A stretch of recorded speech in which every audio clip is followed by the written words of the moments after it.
മഹത്വത്തിൻ സാന്നിധ്യം, ദൈവവചനത്തിൻ അഭിഷേകം, മഹിമയിൽ വാണിടും യേശു കർത്താവിന്റെ സാന്നിധ്യം.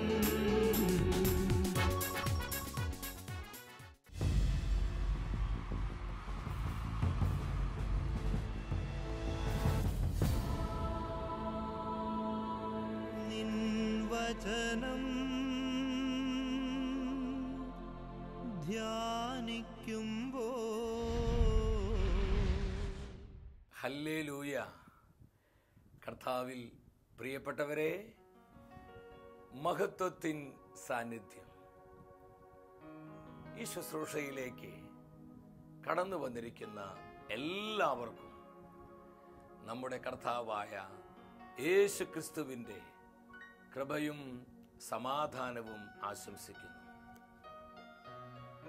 55-ാം സങ്കീർത്തനം 22-ാം തിരുവാക്യം, നിന്റെ ഭാരം കർത്താവിനെ ഏൽപ്പിക്കുക. വിവിധങ്ങളായ തകർച്ചകളെ ഓർത്ത്, പ്രതിസന്ധികളെ ഓർത്ത് ഭാരപ്പെടുന്ന ജനലക്ഷങ്ങൾ നമ്മുടെ മധ്യയുണ്ട്. പ്രിയ സഹോദര സഹോദരി, എന്താ ദൈവത്തിന്റെ വചനം നമ്മോട് പറയുന്നത്? നിന്റെ ഭാരം കർത്താവിനെ ഏൽപ്പിക്കുക. അവിടുന്ന് സകലത്തിനും മതിയായവനാണ്. നിന്റെ ജീവിതത്തിന് ഏത് പ്രതിസന്ധിയെയും പരിഹരിക്കാൻ യേശു മതിയായവനാണ്. ഈ ഉറച്ച ബോധ്യത്തോടെ നമ്മൾ ഇന്നത്തെ ശുശ്രൂഷകളിലേക്ക് പ്രവേശിക്കുകയാണ്. ആയിരിക്കുന്നിടത്ത് നമ്മളെല്ലാവരും എഴുന്നേറ്റ് നിന്ന് നമ്മുടെ മധ്യയുള്ള പരിശുദ്ധാത്മാവിന്റെ സാന്നിധ്യം അനുഭവിച്ചു. നമ്മളിവിടെ കൂടി വന്നതിനേക്കാൾ എത്രയോ വലിയ യാഥാർത്ഥ്യമാണ് നമ്മുടെ മധ്യേ ആത്മാവിന്റെ സാന്നിധ്യമുള്ളത്. ഈ സാന്നിധ്യം അനുഭവിച്ച് വലതുകരം സ്വർഗത്തിലേക്ക് ഉയർത്തി നമ്മൾ ഒരുമിച്ച് പ്രാർത്ഥിക്കുന്നു. ദൈവത്തിന്റെ പരിശുദ്ധാത്മാവേ, ദൈവത്തിന്റെ പരിശുദ്ധാത്മാവേ, ഞങ്ങളുടെ ജീവിത ഭാരങ്ങളിലേക്ക് വരണമേ. ഞങ്ങളുടെ ജീവിത ഭാരങ്ങളിലേക്ക് വരണമേ. ഞങ്ങൾ അനുഭവിക്കുന്ന തകർച്ചകളിലേക്ക്, ഞങ്ങൾ അനുഭവിക്കുന്ന തകർച്ചകളിലേക്ക്, ദുരിതങ്ങളിലേക്ക്, ദുരിതങ്ങളിലേക്ക്, പ്രതിസന്ധികളിലേക്ക് പരിശുദ്ധാത്മാവേ വരണമേ. പരിശുദ്ധാത്മാവേ വരണമേ. അത്ഭുതങ്ങളും അടയാളങ്ങളും നൽകണമേ. അത്ഭുതങ്ങളും അടയാളങ്ങളും നൽകണമേ. ഞങ്ങളുടെ ജീവിതങ്ങളെ ശക്തിപ്പെടുത്തണമേ. പരിശുദ്ധാത്മാവേ, പരിശുദ്ധാത്മാവേ, കാലഘട്ടത്തിന്റെ അഭിഷേകമായി, കാലഘട്ടത്തിന്റെ അഭിഷേകമായി പതിനായിരങ്ങളിൽ നിറയണമേ. Hallelujah, hallelujah. യേശുവേ നന്ദി, യേശുവേ നന്ദി, യേശുവേ സ്തുതി, യേശുവേ സ്തുതി. കരങ്ങളടിച്ച് ആത്മാവിൽ നിറഞ്ഞ് എല്ലാം മറന്ന് വലിയ ആനന്ദത്തോടെ പാടി പ്രാർത്ഥിക്കുക. ദൈവത്തിന്റെ പരിശുദ്ധാത്മാവ് അത്ഭുത ശക്തിയായി ആയിരങ്ങൾ നിറയപ്പെടുന്ന സമയം നമ്മുടെ എല്ലാ നിയോഗങ്ങളെയും നമ്മുടെ സകല ആവശ്യങ്ങളെയും കർത്താവിന്റെ ആത്മാവിനെ സമർപ്പിച്ചുകൊണ്ട് നമ്മൾ ഒരുമിച്ച് പാടി പ്രാർത്ഥിക്കുന്നു. പരിശുദ്ധാത്മാവേ ശക്തി പകർന്നിടണേ. ആഗ്രഹത്തോടെ പാടികേ. പരിശുദ്ധാത്മാവേ ശക്തി പകർന്നിടണേ. അവിടുത്തെ ബലം ഞങ്ങൾക്ക് ആവശ്യമെന്ന് കർത്താവേ നീ അറിയുന്നു. അവിടുത്തെ ബലം ഞങ്ങൾക്ക് ആവശ്യമെന്ന് കർത്താവേ നീ അറിയുന്നു. പരിശുദ്ധാത്മാവേ ശക്തി പകർന്നിടണേ. ഹല്ലേലൂയ. പരിശുദ്ധാത്മാവേ ശക്തി പകർന്നിടണേ. കൃപകളും വരങ്ങളും ജ്വലിച്ചിടുവാൻ ഞങ്ങൾ വചനത്തിൽ വേരൂന്നി വളർന്നിടുവാൻ. കൃപകളും വരങ്ങളും ജ്വലിച്ചിടുവാൻ ഞങ്ങൾ വചനത്തിൽ വേരൂന്നി വളർന്നിടുവാൻ. പിന്മഴയെ വീണ്ടും അയക്കണമേ. ജനമുണർന്നിടുവാൻ ലോകം മുഴുവന്റെ മേൽ അഭിഷേക തീ കത്തട്ടെ. പരിശുദ്ധാത്മാവേ ശക്തി പകർന്നിടണേ. പരിശുദ്ധാത്മാവേ ശക്തി പകർന്നിടണേ. പരിശുദ്ധാത്മാവേ വചനം നൽകണമേ. ആമേൻ ആമേൻ. പരിശുദ്ധാത്മാവേ വചനം നൽകണമേ. വചനം നൽകണമേ. അഭിഷേകം നൽകണമേ. സ്വരമുയർത്തി പാടുന്നു. അഭിഷേകം നൽകണമേ, സൗഖ്യം നൽകണമേ, സൗഖ്യം സ്വർഗത്തിലേക്ക് ഉയർത്തി നൽകണമേ, പരിശുദ്ധാത്മ ശക്തിക്ക്, പരിശുദ്ധാത്മ അഭിഷേകത്തിനായി, പരിശുദ്ധാത്മ നടത്തിപ്പിനായി നമ്മൾ ഒന്ന് ചേർന്ന് വിളിക്കുന്നു. യേശുവേ, ആത്മാവിനെ പകരണമേ. Hallelujah, hallelujah, hallelujah, hallelujah. പരിശുദ്ധാത്മാവേ വരണമേ. ഞങ്ങൾ അനുഭവിക്കുന്ന എല്ലാ ഭാരങ്ങളിലേക്ക്, ദുഃഖ ദുരിതങ്ങളിലേക്ക്, കഷ്ടപ്പാടുകളിലേക്ക് സർവശക്തിയോടെ വരണമേ. Hallelujah, hallelujah, hallelujah. സകല പൈശാചിക കുരുക്കുകളും അഴിഞ്ഞു മാറട്ടെ. സാത്താൻ അടിസ്ഥാനങ്ങൾ തകർക്കപ്പെടട്ടെ. ഗ്ലോറിയ, ഗ്ലോറിയ, ഗ്ലോറിയ. പരിശുദ്ധാത്മാവേ, ഞങ്ങളെ ഏറ്റെടുക്കണമേ.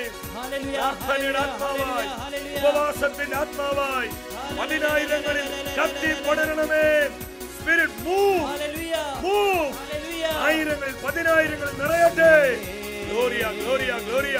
എല്ലാ നിയോഗങ്ങളെ, ആവശ്യങ്ങളെയും പരിശുദ്ധാത്മാവേ കാരം നീട്ടി അനുഗ്രഹിക്കണമേ. ഈ ശുശ്രൂഷകളെ ഏറ്റെടുക്കണമേ. അവിടുന്ന് എല്ലാം ക്രമപ്പെടുത്തണമേ. Bless, bless Lord. Hallelujah, hallelujah. നന്ദി, നന്ദി പരിശുദ്ധാത്മാവേ. ഇരുകരങ്ങളെ യാചനാപുരം തുറന്നു പിടിച്ച് വലിയ ആഗ്രഹത്തോടെ നമ്മൾ പ്രാർത്ഥിക്കുന്നു. പരിശുദ്ധാത്മാവേ, പരിശുദ്ധാത്മാവേ ഞങ്ങളോട് സംസാരിക്കണമേ, ഞങ്ങളോട് സംസാരിക്കണമേ, ഞങ്ങൾക്ക് ആവശ്യമായ വചനം നൽകണമേ, ഞങ്ങൾക്ക് ആവശ്യമായ വചനം നൽകണമേ. അങ്ങയുടെ അഭിഷേക ശബ്ദം, അഭിഷേക ശബ്ദം ഞങ്ങളുടെ കുടുംബങ്ങളിൽ, ഞങ്ങളുടെ കുടുംബങ്ങളിൽ, ദേശങ്ങളിൽ മുഴങ്ങട്ടെ. ഈശോയെ നന്ദി, ഈശോയെ സ്തുതി. പരിശുദ്ധ അമ്മേ, പരിശുദ്ധാത്മാവിന്റെ മണവാട്ടിയെ, ഞങ്ങൾ ആത്മാവിൽ നിറഞ്ഞു ജീവിക്കുവാൻ അമ്മ ഞങ്ങൾക്ക് വേണ്ടി പ്രാർത്ഥിക്കണമേ. ആമേൻ, ഹല്ലേലൂയ. പ്രിയ ദൈവമക്കളെ, നമ്മെ അനുഗ്രഹിക്കുന്ന കർത്താവിന്റെ വചനത്തിന്റെ മുൻപിൽ പ്രത്യാശയോടെ ആയിരിക്കാം. ഇന്നത്തെ വചന ശുശ്രൂഷയിലൂടെ പരിശുദ്ധാത്മാവ് നമ്മെ പഠിപ്പിക്കുന്നത് ഉപവാസത്തിലേക്ക് മടങ്ങി വരിക. ഉപവാസത്തിലേക്ക് മടങ്ങി വരിക. നമ്മളായിരിക്കുന്ന ഈ കാലഘട്ടം മറ്റേത് കാലഘട്ടത്തെക്കാളുപരി പ്രാർത്ഥനയുടെയും പരിത്യാഗത്തിൻ്റെയും ഉപവാസത്തിൻ്റെയും നാളുകളാണ്. കാലത്തിൻ്റെ അടയാളങ്ങളും ആനുകാലിക സംഭവങ്ങളും ദൈവവചനത്തിൻ്റെ മുന്നറിയിപ്പുകളും എന്താണ് നമ്മോട് വിളിച്ചു പറയുന്നത്? ഇത് വലിയ ആത്മീയ ഒരുക്കത്തിൻ്റെ നാളുകളാണ്. പരിശുദ്ധ മറിയം മെജുഗുറിയായിൽ പ്രത്യക്ഷപ്പെട്ടപ്പോൾ അമ്മ പറഞ്ഞൊരു കാര്യമുണ്ട്. ക്രൈസ്തവർ ഇന്ന് ഉപവാസത്തിൻ്റെയും പ്രാർത്ഥനയുടെയും ശക്തി മറന്നുപോയിരിക്കുന്നു. ഉപവാസത്തിലൂടെ പ്രകൃതിക്ഷോഭങ്ങളെ തടയാമെന്നും യുദ്ധങ്ങൾ ഇല്ലാതാക്കാമെന്നും ലോകത്തിൽ സമാധാനം കൊണ്ടുവരാമെന്നും അവർ മറന്നുപോയിരിക്കുന്നു. ഇത് സ്വർഗത്തിന്റെ വേദനയാണ്. പരിശുദ്ധ മറിയത്തിലൂടെ സ്വർഗം നമ്മോട് വിളിച്ചു പറയുകയാണ്, ഈ കാലഘട്ടത്തിലെ ക്രൈസ്തവരെ ഉപവാസത്തിന്റെ ശക്തി മറന്നുപോയിരിക്കുന്നു. അതുകൊണ്ട് തന്നെയാണ് ഇന്ന് കുടുംബങ്ങളിൽ, സമർപ്പിത സമൂഹങ്ങളിൽ, സഭാ കൂട്ടായ്മകളിലെല്ലാം ഒരുപാട് പ്രതിസന്ധികളും അസ്വസ്ഥതകളെല്ലാം നടമാടുന്നത്. എന്താണ് യഥാർത്ഥ ഉപവാസം? യെശയ്യാ പ്രവചനം 58 അധ്യായം 6 തിരുവചനം. ദുഷ്ടതയുടെ കെട്ടുകൾ പൊട്ടിക്കുകയും നുകത്തിന്റെ കയറുകൾ അഴിക്കുകയും മർദ്ദിതരെ സ്വതന്ത്രരാക്കുകയും എല്ലാ നുഖങ്ങളും ഒടിക്കുകയും ചെയ്യുന്നതല്ലേ ഞാൻ ആഗ്രഹിക്കുന്ന ഉപവാസം. ഈ വചനത്തിലൂടെ കർത്താവിന്റെ ആത്മാവ് എന്താണ് നമ്മോട് സംസാരിക്കുന്നത്? ദുഷ്ടതയുടെ കെട്ടുകൾ പൊട്ടിക്കുക, നുകത്തിന്റെ കയറുകൾ അഴിക്കുക, മർദ്ദിതരെ സ്വതന്ത്രമാക്കുക. ഇതല്ലേ ഞാൻ ആഗ്രഹിക്കുന്ന ഉപവാസം. അപ്പൊ യഥാർത്ഥ ഉപവാസം എന്ന് പറയുന്നത് പാപത്തെ ഉപേക്ഷിച്ചുകൊണ്ടുള്ള ജീവിതമാണ്. സകല പാപങ്ങളെയും വിട്ടുപേക്ഷിച്ചുകൊണ്ടുള്ള ജീവിതമാണ് കർത്താവ് ആഗ്രഹിക്കുന്ന ഉപവാസം. ഉപവാസത്തിന് വലിയ ശക്തിയുണ്ടെന്ന് ദൈവത്തിന്റെ തിരുവെഴുത്ത് നമ്മെ ആവർത്തിച്ച് പഠിപ്പിക്കുകയാണ്. ഉൽപ്പത്തി മുതൽ വെളിപാട് വരെയുള്ള വിശുദ്ധ ഗ്രന്ഥത്തിലെ പുസ്തകങ്ങൾ നമ്മൾ വായിക്കുമ്പോൾ അവിടെയെല്ലാം ഒരുപോലെ പരിശുദ്ധാത്മാവ് പറഞ്ഞിരിക്കുന്ന ഒരു കാര്യമാണ് ഉപവാസം.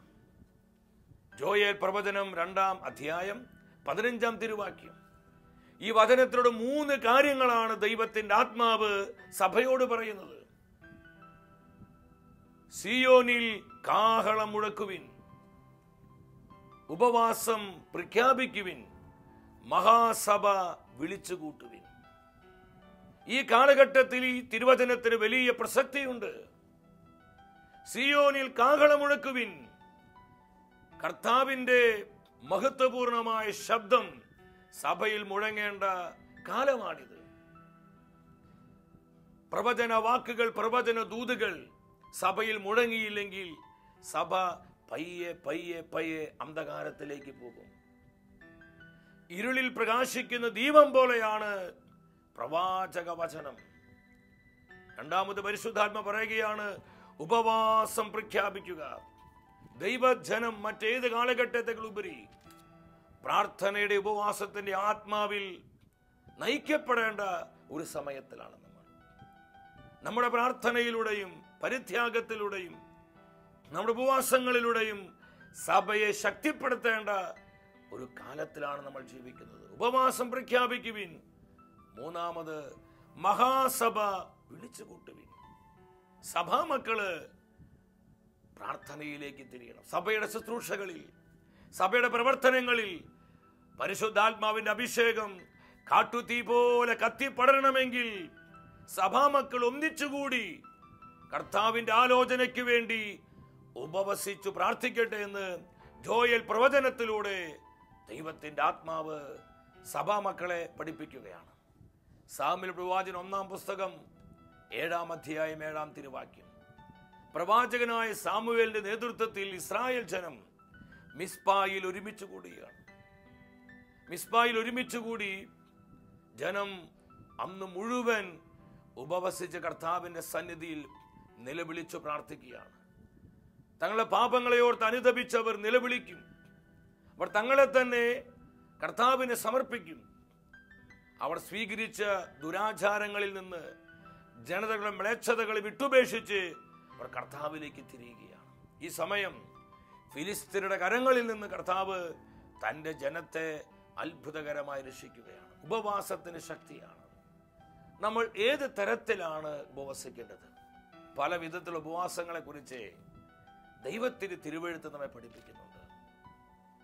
ഉപവാസം എന്ന് കേൾക്കുമ്പോൾ പലപ്പോഴും നമ്മുടെ ഉള്ളിൽ ഉയർന്നൊരു ചോദ്യമാണ്, എനിക്ക് പലവിധ അസുഖങ്ങളുണ്ട്, ഷുഗറുണ്ട്, ഞാൻ പല മരുന്നുകൾ കഴിക്കുന്നുണ്ട്, എനിക്ക് ഉപവസിക്കാൻ കഴിയുന്നില്ല. പലരും വളരെ വേദനയോടുകൂടി എന്നോട് ഇതുപോലുള്ള അനുഭവങ്ങൾ പങ്കുവച്ചിട്ടുണ്ട്. പ്രിയ സഹോദര സഹോദരി, മെജുഗുറിയൻ കുന്നുകളിൽ പരിശുദ്ധമ്മ പ്രത്യക്ഷപ്പെട്ടപ്പോൾ അമ്മ പഠിപ്പിച്ചൊരു ഉപവാസ രീതിയുണ്ട്, മെജുഗുറിയ ഫാസ്റ്റിംഗ്. അത് സകല മനുഷ്യർക്കും ഒരുപോലെ ഉപവസിക്കാൻ പറ്റും. രോഗികൾക്കും ആരോഗ്യമുള്ളവർക്കും, വൃദ്ധർക്കും ശിശുക്കൾക്കും, ബലഹീനർക്കും ബലവാന്മാർക്കും എന്ന് വേണ്ട സകല മനുഷ്യർക്കും ഒരുപോലെ ഉപവസിക്കാൻ പറ്റുന്ന ഉപവാസ രീതി പരിശുദ്ധ മറിയത്തിലൂടെ സ്വർഗം നമ്മളെ പഠിപ്പിച്ചു. ഈ ഉപവാസ രീതിക്ക് ദൈവവചനത്തിൽ ആധികാരികത കാണാൻ പറ്റും. പല വിധത്തിലുള്ള ഉപവാസങ്ങൾ നമുക്ക് വിശുദ്ധ ബൈബിളിൽ കാണാം. ദാനിയേൽ പ്രവചനം 12-ാം അധ്യായം 3-ാം തിരുവാക്യം. അവിടെ 3 ആഴ്ചക്കാലം പ്രവാചകനായ ദാനിയേൽ തൻ്റെ ജനത്തിനു വേണ്ടി വിലാപം ആചരിച്ചു പ്രാർത്ഥിക്കുകയാണ്. ഈ സമയത്ത് 3 ആഴ്ചക്കാലത്തേക്ക് രുചികരമായ ഭക്ഷണം കഴിക്കുകയില്ല എന്ന് ദാനിയേൽ തീരുമാനിച്ചു. അവൻ രുചികരമായ ഭക്ഷണം വേണ്ടെന്ന് വെക്കുകയാണ്. അപ്പൊ നമ്മൾ എങ്ങനെ ഉപവസിക്കണം? രുചികരമായ ഭക്ഷണത്തിൽ ഉപവസിക്കുക. ഇഷ്ടപ്പെട്ട മാംസാഹാരം ഉപേക്ഷിക്കുക. മത്സ്യാഹാരമായിരിക്കാം, ഇഷ്ടപ്പെട്ട മത്സ്യാഹാരം ഉപേക്ഷിക്കുക. രുചികരമായ ആഹാരത്തിൽ ഉപവസിച്ച് പ്രാർത്ഥിക്കണം.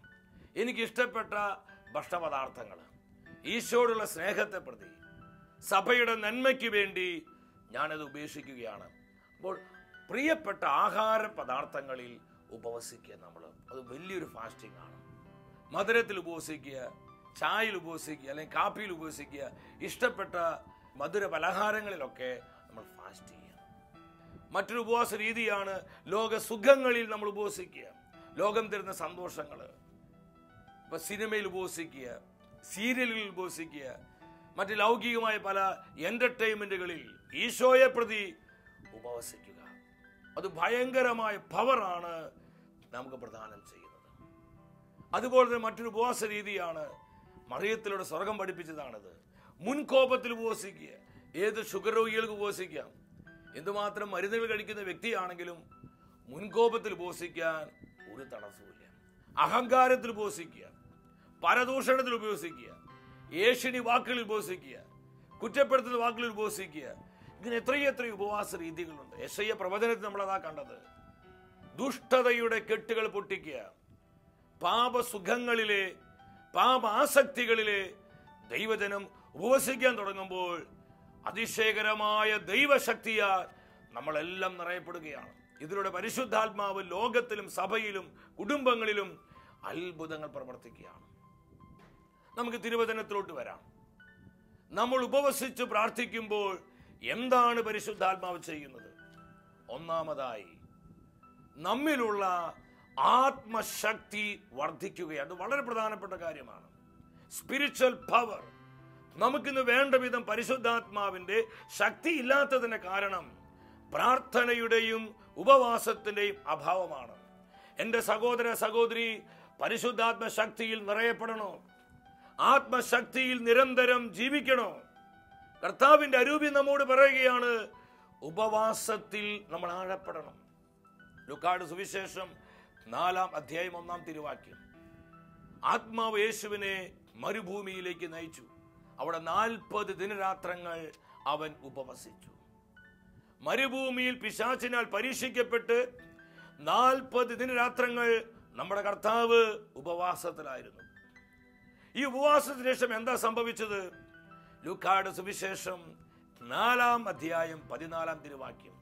യേശു ആത്മാവിന്റെ ശക്തിയോടെ ഗലീലയിലേക്ക് മടങ്ങിപ്പോയി. ആത്മശക്തിയോടെ യേശു മടങ്ങിപ്പോവുകയാണ്. ആ സ്പിരിച്വൽ പവർ വർദ്ധിക്കുകയാണ്. പ്രിയപ്പെട്ടവരെ, ഉപവാസ പ്രാർത്ഥനയിലൂടെ ഒന്നാമതായി പരിശുദ്ധാത്മാവ് ചെയ്യുന്നത് നമ്മുടെ ഇന്നർ മാൻ, നമ്മുടെ സ്പിരിറ്റ് മാൻ, നമ്മുടെ ആത്മാവിന്റെ ശക്തി, ആന്തരിക മനുഷ്യനെ പരിശുദ്ധാത്മാവ് ശക്തിപ്പെടുത്തുകയാണ്. നമുക്ക് വേണ്ട വിധം സ്പിരിച്വൽ പവർ, ആത്മശക്തി ലഭിക്കുകയാണ്. രണ്ടാമത്, നമ്മൾ ഉപവസിച്ച് പ്രാർത്ഥിക്കുമ്പോൾ കൃത്യമായ പരിശുദ്ധാത്മാവിന്റെ ആലോചനകൾ ലഭിക്കുന്നു. നമുക്കിന്ന് ഏറ്റവും ആവശ്യമായിരിക്കുന്നതാണ്. നമ്മൾ ഇന്ന് അനേകരെ കൺഫ്യൂഷനിലാണ്, സംശയത്തിലാണ്. ഏതാണ് ശരി, ഏതാണ് തെറ്റ്? ഇന്ന് അനേകർ അസ്വസ്ഥരാണ്. കർത്താവിന്റെ ആത്മാവ് വ്യക്തമായി പറയുകയാണ്, നമ്മുടെ കുടുംബങ്ങളിൽ ഒരു പ്രധാനപ്പെട്ട തീരുമാനം എടുക്കേണ്ടി വരുമ്പോൾ നമ്മൾ ഏത് തീരുമാനമാണ് എടുക്കേണ്ടത്, എങ്ങോട്ടാണ് തിരിയേണ്ടത്, എങ്ങോട്ടാണ് പോകേണ്ടത്, ഇങ്ങനെയുള്ള പല കൺഫ്യൂഷൻസ് നമ്മളെ ഭരിക്കുമ്പോൾ കർത്താവിന്റെ ആലോചനയ്ക്ക് വേണ്ടി നമ്മൾ മുട്ടുമടക്കുവാനും പ്രാർത്ഥിക്കുവാൻ, ഉപവസിക്കാൻ തയ്യാറായാൽ വ്യക്തമായി പരിശുദ്ധാത്മാവ് കർത്താവിന്റെ മനസ്സ് നമ്മൾ അറിയിക്കും. അത് സഭയിലാണെങ്കിലും നമുക്കിന്ന് സഭ വിവിധങ്ങളായ പ്രതിസന്ധികളിലൂടെ സഭ ഒരുപാട് വേദനയിലൂടെ കടന്നു പോകുന്ന നാളുകളാണ്. ഈ സമയം സഭാമക്കളായി നമ്മൾ എന്ത് ചെയ്യണം? സഭയിൽ വേണ്ട വിധം കർത്താവിന്റെ ആലോചന വെളിപ്പെടുവാൻ വേണ്ടി നമ്മൾ ഒരുമിച്ച് തീഷ്ണതയോടെ ഉപവസിച്ച് പ്രാർത്ഥിക്കണം. സഭാപിതാക്കന്മാർക്ക്, വന്യവൈദികർക്ക്, ബഹുമാനപ്പെട്ട സമർപ്പിതർക്ക്, ആത്മായ ശുശ്രൂഷകർക്ക് വേണ്ട വിധം ദൈവത്തിന്റെ പരിശുദ്ധാത്മാവ് കർത്താവിന്റെ ആലോചനകൾ കൊടുക്കും. ഈ വിധം സഭയെ നയിക്കുവാൻ പരിശുദ്ധാത്മാവ് സഹായിക്കും. അപ്പോസ്തല പ്രവർത്തനം 13-ാം അധ്യായം 2-ാം തിരുവാക്യം. അന്ത്യോക്യയിലെ സഭാ ശ്രേഷ്ഠന്മാരിൽ ഒരുമിച്ച് കൂടിയിരിക്കുകയാണ്. മിഷനു വേണ്ടി ആരെ അയക്കണം, ആരെ അതിനു വേണ്ടി നിയോഗിക്കണം, അവരൊരു കൺഫ്യൂഷനിലായി. ഈ സമയം അവർ കർത്താവിന് ശുശ്രൂഷ ചെയ്തും ഉപവസിച്ചും കഴിയവേ പരിശുദ്ധാത്മാവ് അവരുടെ മധ്യ ഇറങ്ങി വന്ന് അവരോട് സംസാരിക്കുകയാണ്. സാവൂളിനെയും ബർന്നബാസിനെയും ഞാൻ വിളിച്ചിരിക്കുന്ന എൻ്റെ ജോലിക്കായി മാറ്റി നിർത്തുക. കൺഫ്യൂഷൻ മാറുകയാണ്, ക്ലാരിറ്റി കിട്ടുകയാണ്. ഇന്ന് നമുക്ക് ക്ലാരിറ്റിയാണ് ആവശ്യം. നമുക്ക് പലർക്കും വ്യക്തതയില്ല. ചെയ്യുന്ന കാര്യങ്ങളിൽ, പറയുന്ന കാര്യങ്ങളിൽ നിന്നും വ്യക്തതയില്ലാത്തതാണ് നമ്മുടെയൊക്കെ ഒരു അടിസ്ഥാന പ്രശ്നം. നമുക്ക് ക്ലാരിറ്റി വേണോ? അത് പരിശുദ്ധാത്മാവിനെ നൽകാൻ കഴിയൂ. വ്യക്തതയോടെ കാര്യങ്ങൾ ചെയ്ത് മുന്നോട്ട് പോകണോ? അത് നമ്മുടെ ജീവിതത്തിലേക്ക് പ്രദാനം ചെയ്യാൻ ദൈവത്തിന്റെ ആത്മാവിനെ കഴിയൂ. അന്ത്യോക്യയിലെ സഭ ശ്രേഷ്ഠന്മാർക്ക് പരിശുദ്ധാത്മാവിന്റെ നിർദ്ദേശങ്ങൾ കിട്ടുകയാണ്, ആലോചന ലഭിക്കുകയാണ്. എപ്രകാരം? അവർ ഉപവസിച്ച് പ്രാർത്ഥിച്ചപ്പോൾ. ദിനവൃത്താന്ത 2-ാം പുസ്തകം 20-ാം അധ്യായത്തിൽ കാണാൻ പറ്റും. യൂദാ രാജാവ് യഹോശാഫാത്തിന്റെ രാജ്യത്തിന് നേരെ 3 വലിയ സൈന്യങ്ങൾ പാഞ്ഞു വരികയാ, യഹോശാഫാത്തിന്റെ രാജ്യത്തെ നശിപ്പിക്കാൻ വേണ്ടി. ഈ 3 സൈന്യങ്ങളെ കണ്ടപ്പോൾ മെയ്യൂനിരെ, അമോനിരെ, മോവാബിരെ, രാജാവായ യഹോശാഫാത്ത് തന്റെ രാജ്യത്ത് വലിയൊരു ഉപവാസം പ്രഖ്യാപിക്കുകയാണ്. 13, 14, 15 വാക്യങ്ങൾ. പുരുഷന്മാരെല്ലാവരും തങ്ങളുടെ ഭാര്യമാരോടും കുഞ്ഞുങ്ങളോടൊപ്പം കർത്താവിന്റെ സന്നിധി നിൽക്കുകയാണ്. യൂദാ രാജ്യത്തിലുള്ള സകല കുടുംബങ്ങളും തങ്ങൾ അനുഭവിക്കുന്ന പ്രതിസന്ധിയിൽ, തങ്ങൾ അനുഭവിക്കുന്ന തകർച്ചയിൽ, തങ്ങളുടെ മുൻപിലുള്ള ഈ വെല്ലുവിളികളിൽ കർത്താവിന്റെ ആലോചനയ്ക്ക് വേണ്ടി അവർ പ്രാർത്ഥിക്കുകയാണ്. ഈ സമയം 14-ാം തിരുവാക്യം, യഹേസിയേൽ എന്ന് പറയുന്ന ഒരു ചെറുപ്പക്കാരന്റെ മേൽ പരിശുദ്ധാത്മാവ് ഇറങ്ങി വരികയാണ്. സഭാമക്കൾ ഇതുപോലെ ഒരുമിച്ച് കൂടണം. സഭയിൽ ദൈവത്തിന്റെ ആലോചനകൾ നിറയാൻ, സഭ കർത്താവിന്റെ ജ്ഞാനത്താൽ നയിക്കപ്പെടാൻ നമ്മൾ ഒരുമിച്ച് പ്രാർത്ഥിച്ചാൽ വലിയ അത്ഭുതങ്ങൾ പരിശുദ്ധാത്മാവ് സഭയിൽ പ്രവർത്തിക്കും. സഭ നേരിടുന്ന പ്രശ്നങ്ങളിൽ പരിശുദ്ധാത്മാവ് ഉത്തരം തരും. യഹേസിയേലിന് മേൽ ആത്മാവ് വന്നു. യഹേസിയേൽ പ്രവചിക്കുകയാണ്, നിങ്ങൾ അവരെ ഭയപ്പെടേണ്ട, ധൈര്യമായി മുന്നോട്ട് പോവുക, നിങ്ങൾക്ക് വേണ്ടി കർത്താവ് പൊരുതിക്കൊള്ളും. ഇത് ദൈവത്തിന്റെ ശക്തമായൊരു ആലോചനയായിരുന്നു. ഈ ആലോചന യഹേസിയേലിയുടെ പരിശുദ്ധാത്മാവ് യഹോശാഫാത്ത് രാജാവിന് കൊടുക്കുകയാണ്. ദൈവത്തിന്റെ ആലോചന ലഭിക്കുന്നു ഉപവാസത്തിലൂടെ. 3-ാമത്, നമ്മൾ ഉപവസിക്കുമ്പോൾ പരിശുദ്ധാത്മാവ് എന്താണ് ചെയ്യുന്നത്? അപകടകരമായ സാഹചര്യങ്ങളിൽ അത്ഭുതകരമായ സംരക്ഷണം നമുക്ക് ലഭിക്കുന്നു. നമ്മെല്ലാവരും ഒരുപോലെ ആഗ്രഹിക്കുന്നതാണ് സെക്യൂരിറ്റി. ഈ ലോകം ഇന്ന് വലിയ അപകടങ്ങളിലൂടെ കടന്നു പോവുകയാണ്. ഏത് സമയത്തും എന്ത് വേണമെങ്കിലും സംഭവിക്കാം. എന്നാൽ ഈ പ്രതികൂല സാഹചര്യങ്ങളിൽ ദൈവത്തിന്റെ അത്ഭുതകരമായ സംരക്ഷണം ദൈവജനത്തിന് ലഭ്യമാകുകയാണ്. എസ്രയുടെ പുസ്തകം 8-ാം അധ്യായം 21, 22, 23 തിരുവാക്യങ്ങൾ. അവിടെ ബാബിലോണിൽ നിന്ന് എസ്രയുടെ നേതൃത്വത്തിൽ ഒരു പറ്റം ദൈവജനം ജെറുസലേമിലേക്ക് പോവുകയാണ്. ഏകദേശം 1500 കിലോമീറ്റർ കാൽനടയായിട്ട് യാത്ര ചെയ്യുകയാണ്. ഇത്രയും ബഹുദൂരമുള്ള യാത്രയിൽ ഒരുപാട് പ്രതിസന്ധികള്, ഒരുപാട് പ്രതികൂലങ്ങള് അവരുടെ മുൻപിലുണ്ട്. ശത്രുക്കൾ അവരെ അറ്റാക്ക് ചെയ്യാം, അവരുടെ ജീവൻ അപകടത്തിലാകാം, പലരും മരിച്ചു പോകാം. അവിടെ ദുർഘടം നിറഞ്ഞൊരു യാത്രയാണിത്. ഈ യാത്ര ചെയ്യുന്നതിനേക്കാൾ മുൻപ്, ഈ യാത്രയ്ക്ക് മുൻപായി എസ്ര എന്ത് ചെയ്തു? അഹാവ നദിയുടെ തീരത്ത് ദൈവജനത്തെ ഒരുമിച്ച് കൂട്ടി അവർ ഉപവസിച്ച് പ്രാർത്ഥിക്കുകയാണ്. ഈ അപകടകരമായ യാത്രയിൽ കർത്താവേ, ഞങ്ങൾക്ക് സംരക്ഷണം തരണമേ, ഞങ്ങളെ പ്രൊട്ടക്ട് ചെയ്യണമേ. 23-ാം വചനം പറയാണ്, ഞങ്ങൾ കർത്താവിന്റെ സന്നിധിയിൽ ഉപവസിച്ച് പ്രാർത്ഥിച്ചു, ഞങ്ങളുടെ പ്രാർത്ഥനയ്ക്ക് ദൈവം ഉത്തരം നൽകി. 1500 കിലോമീറ്റർ ദുർഘടം നിറഞ്ഞ വഴികളിലൂടെ അവർ യാത്ര ചെയ്തപ്പോഴും ആർക്കും ഒരു പോറൽ പോലും ഏൽക്കാതെ കർത്താവ് അവരെ സംരക്ഷിക്കുകയാണ്. എൻ്റെ പ്രിയപ്പെട്ടവരെ, ഏത് സാഹചര്യത്തിൽ അത് അപകടങ്ങളാകാം, ക്ലേശങ്ങൾ നിറഞ്ഞതാകാം, പൈശാചിക പോരാട്ടങ്ങള്, ഇരുട്ടിന്റെ വ്യാപാരങ്ങളുടെ സ്വാധീനങ്ങൾ നിറഞ്ഞതാകാം, ഏത് സാഹചര്യത്തിലും നമ്മെ സംരക്ഷിക്കാൻ നമ്മുടെ കർത്താവിനെ പറ്റും. ഇപ്പൊ നമ്മൾ കൂടുതൽ ഉപവസിച്ച് പ്രാർത്ഥിക്കാൻ ഒരുങ്ങണം. ഉപവാസ പ്രാർത്ഥനയുടെ ശക്തി മനസ്സിലാക്കണം. 4-ാമത് എന്താ കാണാൻ കഴിയുന്നത്? ദൈവജനം ഉപവസിച്ച് പ്രാർത്ഥിക്കുമ്പോൾ പരിശുദ്ധാത്മാവ് സഭയെ ഉണർത്തുന്നു. നമ്മൾ വേണ്ട വിധം മനസ്സിലാക്കേണ്ട ഒരു സത്യമാണിത്. കർത്താവിന്റെ ജനം ഒരുമിച്ച് ഉപവസിച്ച് പ്രാർത്ഥിക്കുമ്പോൾ പരിശുദ്ധാത്മാവ് സഭയുടെ ആത്മാവാണ്. സഭയുടെ ശുശ്രൂഷകളെ, സഭയുടെ പ്രവർത്തനങ്ങളെ, സഭാപിതാക്കന്മാരെ, സഭയിൽ വന്യ വൈദികരെ, സമർപ്പിതരെ, ദൈവജനം മുഴുവനെയും പരിശുദ്ധാത്മ ഉണർത്തുകയാണ്. അപ്പോസ്തല പ്രവർത്തനങ്ങൾ 4-ാം അധ്യായം 31-ാം തിരുവാക്യം. ആദിമ സഭ ഒരു വലിയ പ്രതിസന്ധിയിലൂടെ കടന്നു പോവുകയാണ്. ഒരുപാട് ഒപ്പോസിഷൻ അവർക്കുണ്ടായിരുന്നു. സുവിശേഷ വേലയെ തടസ്സപ്പെടുത്തുന്ന നിയമങ്ങള്, സംവിധാനങ്ങള്, അവരുടെ ജീവനത്തിന് ഭീഷണിയായി വരുന്ന ഒരുപാട് മാനുഷികമായ ഇടപെടലുകള് ആദിമ സഭയുടെ ചരിത്രത്തിൽ കാണാൻ പറ്റും. ഈ സമയത്ത് അവരെന്താ ചെയ്തത്? പരസ്പരം കുറ്റം പറയല്ല ചെയ്തത്, പരസ്പരം ദുഷിക്കുകയല്ല ചെയ്തത്, പരസ്പരം പിറുപിറുക്കുകയല്ല ചെയ്തത്. അവർ ഒരുമിച്ചുകൂടി ദൈവസന്നിധിയിൽ ഉപവസിച്ച് പ്രാർത്ഥിക്കാൻ തുടങ്ങി. മഹാസഭ വിളിച്ചു കൂട്ടട്ടെ, സിയോനിൽ കാഹളം മുഴക്കുവിൻ, ജനം മുഴുവൻ ഉപവസിച്ചു പ്രാർത്ഥിക്കട്ടെ. ജോയേൽ പ്രവചനത്തിലൂടെ പരിശുദ്ധാത്മാവ് സഭയ്ക്ക് നൽകുന്ന ഈ ആത്മീയ മുന്നറിയിപ്പ് നമ്മൾ മറന്നു പോകരുത്. ജനം മുഴുവൻ ഒരുമിച്ച് പ്രാർത്ഥിക്കുകയാണ്. ഒരേക മനസ്സോടെ പ്രാർത്ഥിച്ചു. അപ്പോസ്തല പ്രവർത്തനം 4:31 എന്താ വചനം പറയുന്നത്? പ്രാർത്ഥന കഴിഞ്ഞപ്പോൾ അവർ സമ്മേളിച്ചിരുന്ന സ്ഥലം കുലുങ്ങി. സ്നേഹത്തോടെ പറയട്ടെ, അവർ സ്ഥലം കുലുങ്ങാനാണോ പ്രാർത്ഥിച്ചതാണോ? ആണോ സഹോദര? സ്ഥലം കുലുങ്ങാനല്ല, സഭയ്ക്ക് വേണ്ടി അവർ പ്രാർത്ഥിച്ചത്.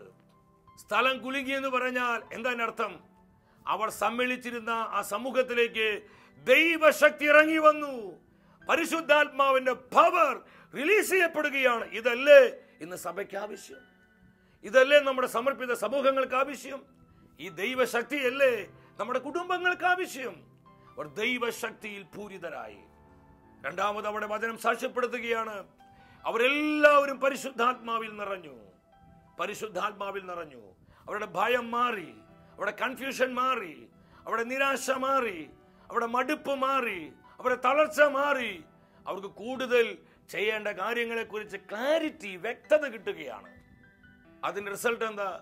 മൂന്നാമത് വചനം സാക്ഷ്യപ്പെടുത്തുകയാണ്, ധൈര്യപൂർവം അവർ വചനം പ്രഘോഷിച്ചു.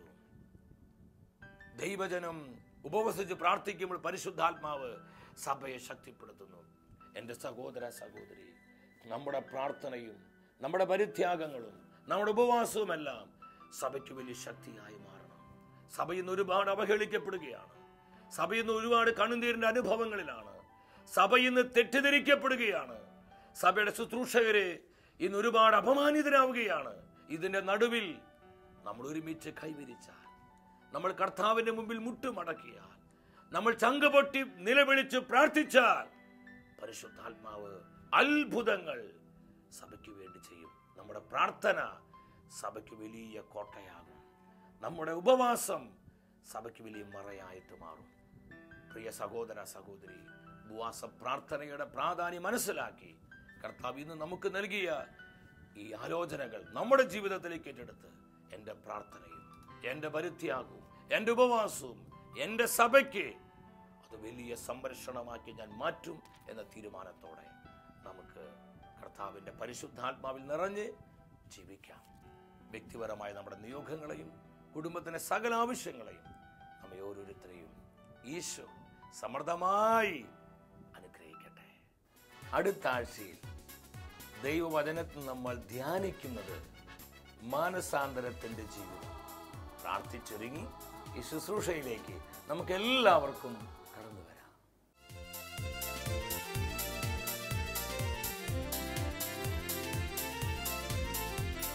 മഹത്വമേ മഹത്വമേ മഹത്വത്തിൻ രാജാവേ, മഹത്വത്തിൻ സാന്നിധ്യം. മഹത്വമേ മഹത്വമേ മഹത്വത്തിൻ കർത്താവേ, മഹത്വത്തിൻ സാന്നിധ്യം. മഹത്വമേ മഹത്വമേ മഹത്വത്തിൻ രാജാവേ, മഹത്വത്തിൻ സാന്നിധ്യം. മഹത്വമേ മഹത്വമേ മഹത്വത്തിൻ